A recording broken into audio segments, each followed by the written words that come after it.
Welcome back, guys, to Freedom on Your Terms, where we're always talking about how you can live the life you want on purpose.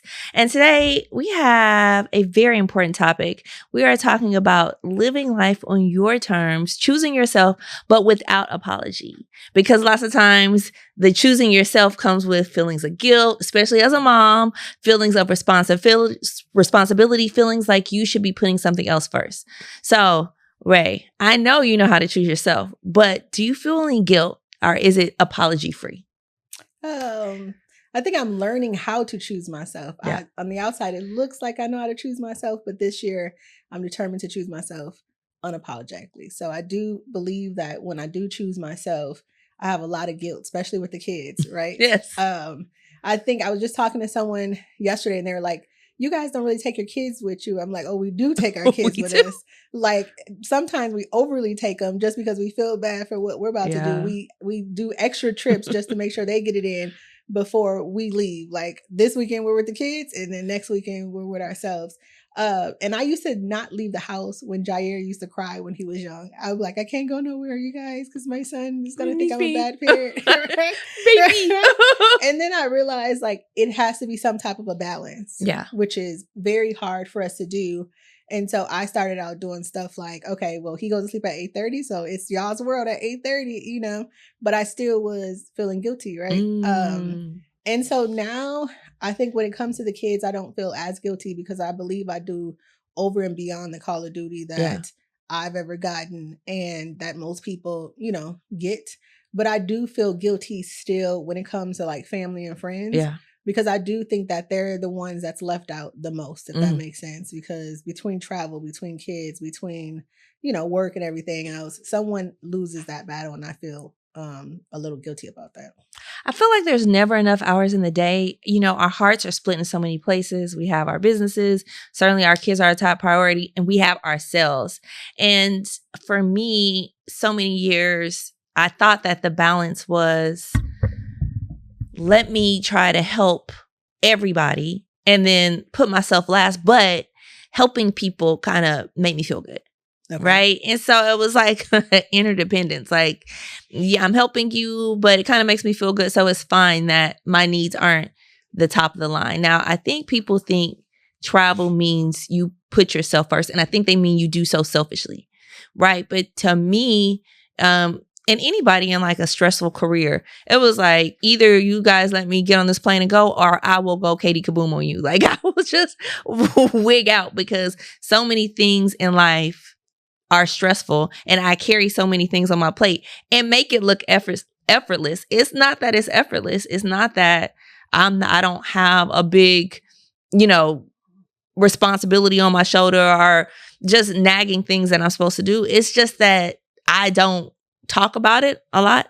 And I also don't, let people in on that part of my life because what's the point of talking about it? I'm a grown up. These are things I have to do. I'm a mom. I'm a business owner. Talking about it, crying about it to me, maybe that's an area that I need improvement on. But to me, it's like, what's the point of talking about it? Just grind down and do it. And last year when my mom got sick, I just really realized how tired I was after, 8 months of cancer treatment and 6 months of her being really sick. I was just exhausted. And it was like, if I don't put myself first, there will be no other options, either this or nothing. And I think a lot of times if we have a choice, we very easily put other people or things before ourselves. Yeah. I think that we do. I mean, we're kind of the same in areas like that. I think mine shows up very different as far as like stressing out about other people, helping people in different ways. When they call on me, I seen a reel. Did I send it to you? Yesterday. It was either you or somebody where it was saying like, what did it say? Shoot. It said, I can't even remember what it said, but it was something that awakened me and was like, wait, hold up. That's me. Like, I got to get myself together because I do. That's what I said. It says when people come to talk to me about their problems, I automatically hear in my head, oh, they need help. Right.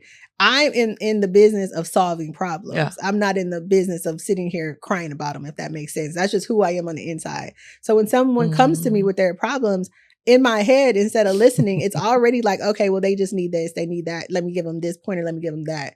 And this year, I decided that I'm going to wait for somebody to ask me. Right. First of all. So if they don't ask me for help, I will not give help. Right. And after they ask me for help, I'm going to pray about that help, because I think that sometimes we miss out on our blessings because we're helping the wrong people. Right. So God didn't say, hey, I'm going to put you guys in these positions, financially make you okay, allow your, freedom that you guys are living to go help the people you decided to help, right? If he put us in these different countries and he put us in these different fields, that means he wants us to help people outside of our realm. And yet we're still helping people in our realm, and we're being a crutch to these people. So not only are we missing out on our blessings, they're missing out on theirs because we won't take that crutch from underneath them and let them be free on their own. Yeah. We're solving their problems every time. And they know if they come to us or to me, whatever, I'm going to solve that problem. So they're trying to be more like, let me tell the business, and I don't want to do that anymore. So I think that's the big factor for me of choosing myself unapologetically. Because if I don't take the crutch underneath them, they won't be able to run. And if I don't go help the people that God want me to help, I will not be able to get to the next level. Yeah. So I have to look at it that way to not feel regret. I guess when we break that down, what does choosing yourself look like to you? Like now we're in our 40s, we have accomplished a lot of things and still lots to accomplish. What does it look like? I can tell you what it doesn't look like, right? What it doesn't look like for me with my health, I chose, like, someone can call me tomorrow and say like, hey, I have to have surgery, or I have to go here, I need to go to the doctor, I don't feel good, right? And I'm going to call them like, you need to get to the doctor, you need to do this. But for me, it's like, well, I'll go next week. I'll go the week after, right? I think also not choosing myself was not giving myself grace, right? So I kept going. I was that strong person. I appear to be that strong person. I don't have time to stop because I have so many people to help and I have to help myself, right? So finding some type of peace is choosing, yourself, and also allowing yourself to be happy, because I think that we stop our happiness sometimes in order to make other people happy. Yeah. Right. Someone told me last night, like, a story about how they felt bad and, they felt like I was ignoring them. They felt like this, that, and the other. Right.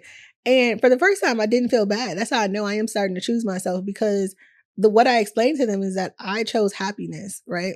And if I don't show happiness to my kids, if I keep showing my kids that I'm going to be unhappy choosing everybody else, and stop choosing myself. If I don't start choosing myself, my kids are not going to choose happiness. I posted that post with me and you when we were dancing, and it said like, why do y'all laugh so much? Why do y'all dance so much, or something like that? And I said, because I want our kids to choose joy. Yeah. Right. Because they're watching us. They're watching how people are loving us. They're watching how happy or how stressed out we are. They're watching who we're choosing in life. Right. They're watching how we're moving. So at the end of the day, when we see our kids in the next 10 years, if they're choosing everybody else and they're unhappy, it's because they watched us and they look up to us and they think it's okay. Oh, wow. So for me, it's not just about choosing myself. It's about choosing my kids' happiness too. Yeah. I didn't even think about it like that. And I have a daughter who's a natural giver. So I'm going to have to go home and process that and see, what example I've set for her that means, being kind to people. I think it's because, honestly, we confuse a lot of words. And that's why I asked what choosing yourself means to you. I think we wrap up like wanting to be nice and wanting to be kind with self-sacrifice and putting yourself second. And those things don't always mean the same thing. And I think we just kind of combine words and then make something the opposite of it. So if you're choosing yourself, then you're not being nice to someone, or you're not being kind, or you're not listening to their problems. You're not trying to solve them, or you're not having like an input on their problems. That must mean you're being selfish. And choosing yourself or putting yourself first is not being selfish. We all have an interest in our own growth, an interest in our own progress. But sometimes all these things get confused, often from our families and from the example that we saw growing up of, okay, you overhear somebody saying, oh, she's so selfish, she's always doing this. And then you say, well, I don't want to be selfish, so I'm not going to do those things. But that doesn't mean it. And I think part of choosing yourself is just like a real evaluation. Like, what am I doing that I feel proud about? What am I doing, or what values has someone shared with me that I carry with me from childhood that don't resonate anymore? Because it's okay to change it and say, you know what? I still want to show up for you, but I'm showing up for you instead of trying to solve your problems. I'm a listening ear. right? That's still showing up for people. Now, it may not be the same way and it may not be the way people want, but it's still showing up and it's still giving yourself grace and them grace too. But finding those balances and doing things in the way you want to in whatever stage you are in life is a great way to choose yourself. Like really evaluating, how am I showing up as a person, as a mom, as a boss, as a friend, as a lawyer to my clients, and then saying, I'm vibing with some of this stuff. And some of this stuff I want to change, either for me or because I can't be a source of being a crutch to other people. So I think that people take showing up for yourself as selfish, and like nothing said that you couldn't show up for yourself. Values have to be aligned somewhere down the line. And I think a lot of us lose our values. And for me, my values is God, right? So that's who we should be choosing first anyway. And God should be choosing who is in our lives and who's not, right?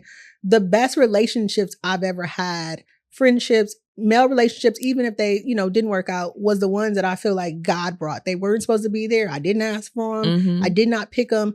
God was like, here you go. I'm giving you a person that you need. Best ones ever, right?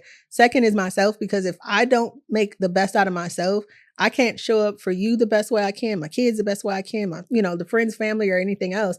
And then comes like friends, family, business, and everything else. So if people realize that I'm doing this to be able to show up better for you, then they should understand that I have to choose myself before I choose them, before I even choose my kids, right? Yeah. But just after I choose God.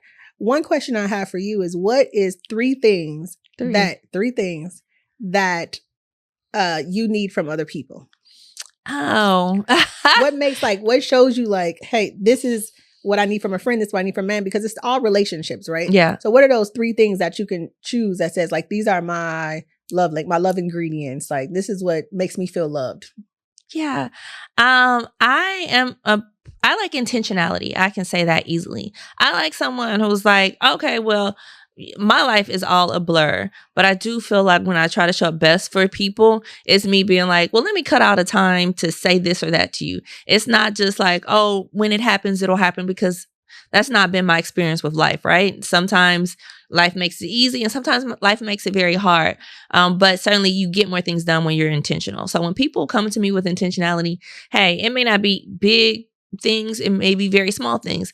Let's get on a Zoom or let's get on a call and just chat intentionally, look in each other's eyes for like 10 minutes, because life is busy. We can't always afford or want to go to dinner or do some of the things that I enjoy, but we can't do. So a great example is some friends I have from college. I think we're called our group is like the FAMU aunties, fine aunties or something like that. And we have like gift exchanges for a variety of, Christmas, we'll have a Valentine's Day. We'll send each other little cheap presents from Amazon and catch up on what we're doing. So that time to be intentional with them and laugh and joke and reminisce is super important and an easy way to like bridge a busy life. So intentionality, grace. I think a lot of times it's easy to judge people based off of your own standard. I do this, so you should do this. I'm this way, so you should be this way. I called you back in 10 minutes and you took a day. So that means you're not doing as much as me, or you're not as good as me. And we can't use ourselves as an instant standard, right? So giving somebody the grace and just say, well, I don't know what happened, but I believe in you, in the space that I think you're loving and kind and that you care for me. And if something happened that didn't meet my expectations, I'm going to extend the grace that it wasn't like an intentional, you were just trying to poo-poo on me. Mm-hmm. So I would say grace is the second thing. And then just getting loved on. I think just the little acts of love that you can do in whatever your love language is. Mine is certainly like physical presence, but there's lots of ways that I can just be like, oh, they're so sweet. And that might be a little text in the morning. Lots of times prayer is a great way for me to feel connected to somebody, because I know that I'm in their thoughts and they're, lifting me up in a way. So just the little things that people can do mean a lot, little acts of love. So intentionality, grace, and love. Mm-hmm. Do you give yourself intentionality? Do you give yourself grace, and do you give yourself love? I learned to give myself more. I think I just learned to listen. I don't always give myself, I'm not always the most intentional outside of like travel. I'm pretty intentional about the travel, obviously, right? But I don't always give myself the you need this time, but I've learned to listen to my body a little bit more. And that to me is a part of intentionality. Just being like, you really are tired. Cause I'm a pusher througher. Like I'll be sick. I'll be tired. I'll have, one marble left in my marbles, and I'll still be like, okay, but we still need to push through and put your head down and grind. Right. And so learning to be like, no, not today. Like just go to sleep tonight. Don't pick up your computer again. Or if you're running slow in the morning, just move your meetings back instead of just making a big fuss and pushing. And why? When lots of times people will extend that grace, or you set the time and you could change the time, right? And so I try to give myself certainly intentionality, but I think we all could afford to give ourselves a lot more love. Yeah. So I went we all know that I love therapy, and I'm gonna tell people to go to therapy all the time because we need it, especially in our community. But when I went to therapy, he told me about love ingredients, and not love languages, not like acts of service and acts of gifts, and but love ingredients. Like, what is it that you need from people? Do you need loyalty? Do you need patience? Do you need, family oriented person? Do you need this? And we seem to get it mixed up with the opposite of our pain language, right? So someone cheated, so I need loyalty. Well, no one's supposed to cheat, right? So you shouldn't need loyalty, right? But most importantly, like after we went through, taking away my pain language and finding my actual love language, he told me that in order for anyone to be that for you, you have to be that for yourself. You teach people how to treat you, right, by doing those things. But that is also what being selfish is. That is also what is putting yourself first, is allowing yourself grace, is allowing yourself intentionality, is allowing yourself love. And so what he told me is, not putting you on the spot, but what he told me is, whenever we cannot answer that question with absolutely, and we give an explanation behind it, we're not giving ourselves enough of any of that. Yeah. Right? Because most of the time, like if I'm like, okay, I'm patience, right? I broke it down the same way. I was like, I like patience because this, and I do this and whatever. And he was like, you're not giving yourself enough patience. Move on. Right. And I was like, well, what do you mean? And he's like, because when you start giving yourself patience, you see the joy. You're going to have the joy inside of you when you say, like, I finally gave myself patience. Right. He said, it's so hard for us to treat ourselves like how we treat others, that we have to make it intentional every day to look at our list and say, okay, was I patient with myself yesterday? Did I love on myself yesterday? Was I intentional with myself yesterday? Because once we start working on those things that we want other people to give us, the reason why we want other people to give it to us so much is because we're not giving it to ourselves. Yeah. Right? I mean, so I think that's a lifetime lesson, though. I don't think that's a destination in the sense that you'll wake up one day and be like, I'm perfectly loving on. And you know what I'm saying? I don't think, not that I disagree with him, but I think that there's always these ebbs and flows in life where days you're more intentional, days you're more loving, days you're more this, days you're more that. And I think that comes in your relationship with yourself and other people. But that's where you just mix in the grace. Like, was I perfectly anything today? Nah.